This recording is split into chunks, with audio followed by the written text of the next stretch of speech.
Bonjour à tous, j'espère que vous allez bien.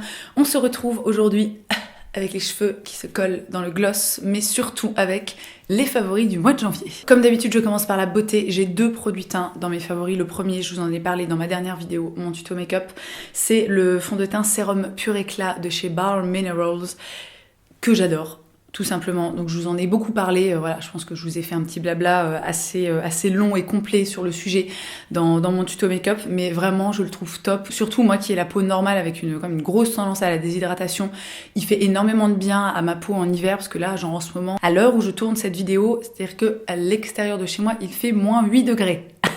Voilà, donc autant te dire que je peux pas vraiment me permettre de mettre un truc, tu vois, qui est pas un minimum hydratant, qui est pas... Je veux dire, sinon, mon visage tombe, quoi, tu vois, d'un bloc, comme ça, pof. C'était un long klaxon, ça. Donc, typiquement, en ce moment, quand j'ai envie d'avoir un petit peu de couvrance, mais tout en gardant quelque chose vraiment de très naturel, de très léger, où la peau transparaît, en fait, voilà, j'utilise ça. Et quand j'ai vraiment envie de quelque chose de supra méga naturel, mais juste d'unifier un tout petit peu mon teint, et c'est ce que je porte aujourd'hui, j'utilise le soin hydratant teinté Pure Radiance de chez NARS. Donc c'est un produit, si vous me suivez depuis un moment, voilà, je vous en ai déjà parlé, c'est un produit que j'ai adoré, que j'ai utilisé pendant très longtemps. Et je ne regrette absolument pas d'avoir investi à nouveau. Alors vraiment, quand ils disent soin hydratant teinté, c'est vraiment ça. C'est pas, il faut pas s'attendre à beaucoup de couvrance. C'est vraiment, je trouve, un produit qui va unifier un petit peu le teint et qui va apporter, voilà, vraiment de la lumière, du glow, une espèce d'aspect vraiment de peau en bonne santé. Et juste, je l'adore, j'adore ce produit. Un autre favori que je porte sur mes lèvres, ce gloss incroyable de chez H&M Beauty, le Lush Lip Vinyl en teinte Fire Starter. Je vous l'avais montré dans un tuto make-up il y a pas mal de temps, et c'est vrai que je l'avais pas énormément porté. Et en fait, en ce moment, c'est vraiment... je suis vraiment dans une optique de assez peu de maquillage. Je pense que ça se remarque. Et en même temps, je trouve que, voilà, très peu maquillée comme ça, avec genre cette espèce de gloss très pigmenté orange, limite flashy. Je trouve ça hyper beau. Je trouve que ça réveille le teint. Et c'est vraiment un produit que je trouve de super qualité, parce que premièrement, il a une très bonne pigmentation, et deuxièmement, il tient quand même assez bien pour un produit du genre, pour un gloss. Et surtout, quand il s'efface au cours de la journée, ça laisse une espèce d'effet de bouche un peu mordue, un truc assez naturel, c'est-à-dire que ça part pas, ça fait pas des espèces de paquets, ça dessèche pas, ça file pas dans les petites ridules de la bouche, et franchement il est top. À savoir aussi, je précise que les produits H&M Beauty sont cruelty free, donc ça c'est top, donc ça fait du make-up pas cher du tout, de super qualité, et qui n'est pas testé sur les animaux. Que demande le peuple? Mon avant-dernier favori, je le porte sur mes ongles. C'est un vernis à ongles. Et ouais, ce vernis de chez Manucuriste, qui est tout simplement la teinte noire, qui est juste merveilleux. J'ai eu pendant très longtemps un vernis noir de chez L'Oréal qui commençait un petit peu à être en fin de vie, et j'en utilisais un autre de chez Paul & Joe aussi qui était très bien. Et un jour, en fait, sur Instagram, j'ai dit voilà, moi j'adore ce vernis Paul & Joe, quand je l'aurai terminé, il faudra que je trouve une alternative cruelty free. Et en fait, Manucuriste, qui est une marque en fait cruelty free qui ne teste pas sur les animaux, m'a envoyé ce vernis, et alors je le valide absolument à 4500%. Voilà, il est génial. Alors comme tous les vernis noirs que j'ai pu tester, donc que ce soit le L'Oréal, le Paul & Joe ou d'autres, il faut toujours absolument 2 couches pour que ce soit opaque, mais une fois que les 2 couches sont posées, c'est juste, voilà, moi je trouve ça extrêmement beau, le vernis noir, même si ça fait un petit peu gothique, dépressive, mais c'est pas grave. Et enfin, mon dernier favori beauté, c'est un masque, cette petite chose, qui est le masque apaisant ultra réconfortant de chez Ren, donc dans la gamme Evercalm. Comment vous dire à quel point ce truc sauve ma peau. Donc je l'ai pas depuis très longtemps. Si je dis pas de bêtises, c'est une nouveauté, vraiment, il est sorti il y a seulement quelques semaines. Et en fait, j'adore ce masque parce que moi j'ai testé énormément de masques hydratants. Et je n'ai jamais réussi à retrouver l'effet que j'avais avec un masque hydratant que j'ai adoré et utilisé pendant des années, qui est le masque hydratant apaisant de chez Aven. Ce que j'adorais avec ce masque, c'est que quand on le posait, on avait vraiment l'impression que la peau buvait le produit, et alors ça laissait la peau vraiment mais repulpée, hydratée, d'un confort absolu. Et j'ai totalement réussi à retrouver cette sensation et cet effet avec ce masque de chez Ren. Donc vraiment, je le mets en couche assez épaisse, je laisse ma peau, entre guillemets, le boire. Alors je je sais pas si techniquement ma peau le boit vraiment ou si le truc s'évapore ou je ne sais quoi, mais toujours est-il que psychologiquement ça fait son petit boulot, tu vois. Ensuite j'enlève l'excédent avec un coton humidifié et juste chez la peau, enfin voilà, vraiment c'est merveilleux. Donc si vous cherchez un masque hydratant, celui-ci est vraiment top, je l'adore. Je passe maintenant à mes favoris random. J'ai 2 séries dans mes favoris. La première, je pense que vous avez dû en entendre parler sans aucun doute, c'est Black Mirror.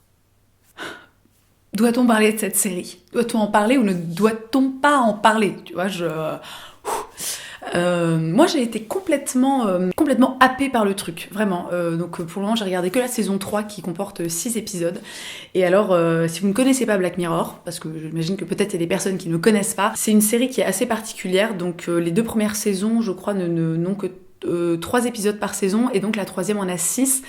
Et en fait, chaque épisode n'a absolument rien à voir avec le suivant ou avec le précédent. C'est vraiment des trucs totalement à part, avec d'autres acteurs, avec d'autres histoires qui se passent à d'autres époques, voilà, dans d'autres pays, dans d'autres villes, etc. Et cette série, c'est vraiment une satire que je trouve hyper acide de la technologie. C'est vraiment un regard en fait sur la société actuelle, sur cette relation qu'on a aux réseaux sociaux, à tout ce qui est technologique. Et c'est un petit peu une sorte de bond en avant, de bond dans le temps qui nous montre peut-être éventuellement comment, si on continue sur cette voie, comment est-ce que les choses pourraient évoluer.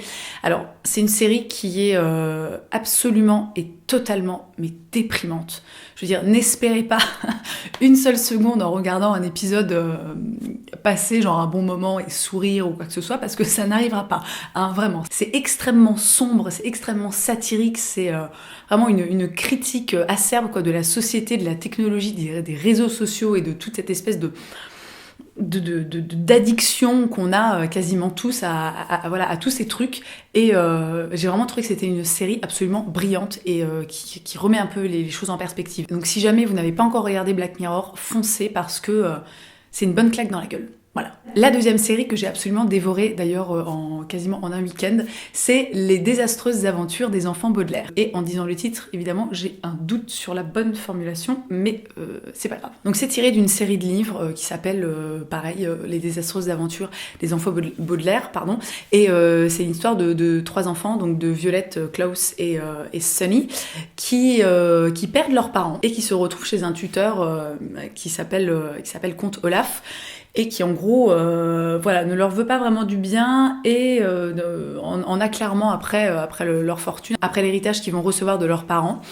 Et durant toute la série, qui fait je crois une dizaine d'épisodes ou quelque chose comme ça, ils se retrouvent ballottés en fait de tuteur en tuteur, puisque très rapidement ils arrivent à s'extirper voilà, de la tutelle du comte Olaf. Et alors c'est une série qui est complètement barrée. Il y a un univers je trouve qui est très...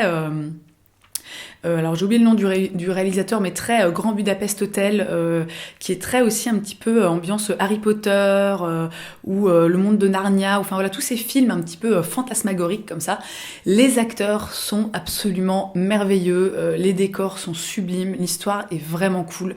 C'est drôle. Il y a un narrateur qui est en fait le narrateur dans la série, c'est tout simplement l'auteur des romans et qui est qui est à mourir de rire. Vraiment, c'est une série qui est excellentissime et je suis contente d'avoir un peu persévéré parce que le premier épisode, et j'ai pas trop accroché et comme j'avais rien d'autre à faire, je me suis dit bon allez, je vais mettre le 2e et vraiment, si jamais vous regardez le premier épisode et que bon, vous êtes pas hyper emballé, essayez de persévérer parce que vraiment, moi je trouve que cette série est génial. Et enfin, mon dernier favori random, c'est une paire de chaussures. Il s'agit de ces petites baskets Victoria, mais tellement mignonnes. Donc bon, une fois de plus, vous me connaissez en matière de chaussures, j'ai parfois des goûts un petit peu spéciaux, hein, on va dire des goûts qui m'appartiennent. Mais vraiment, j'ai eu un énorme coup de cœur pour ces baskets parce que je les trouve juste trop cool et c'est vraiment typiquement le genre de modèle qu'on voit qu'on a vu par exemple je sais pas chez Isabelle Marant ou même chez Adidas. Ils ont sorti aussi des Stan Smith avec des scratchs et cette espèce de côté un peu rétro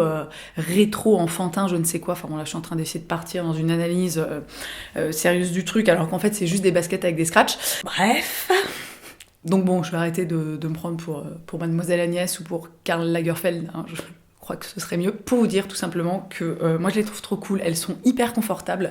Victoria, c'est une marque qui a un truc un petit peu particulier puisqu'en fait toutes leurs semelles sentent la fraise. Alors c'est un peu bizarre de prime abord quand tu ouvres la boîte, t'es là, oh my god, mais quelle est cette odeur, tu vois, c'est très étrange. C'est une marque qui fabrique en Espagne aussi, donc ça c'est cool parce que c'est une marque qui est pas très très chère. Et évidemment, celles-ci sont en simili-cuir. Voilà. Mes favoris du mois de janvier sont terminés, donc j'espère que ça vous aura plu. Dans tous les cas, merci d'avoir passé ce petit moment avec moi. Je vous souhaite une très belle journée. Je vous embrasse et je vous dis à la prochaine. Et il faut savoir qu'un travailleur tond environ 200 moutons par jour.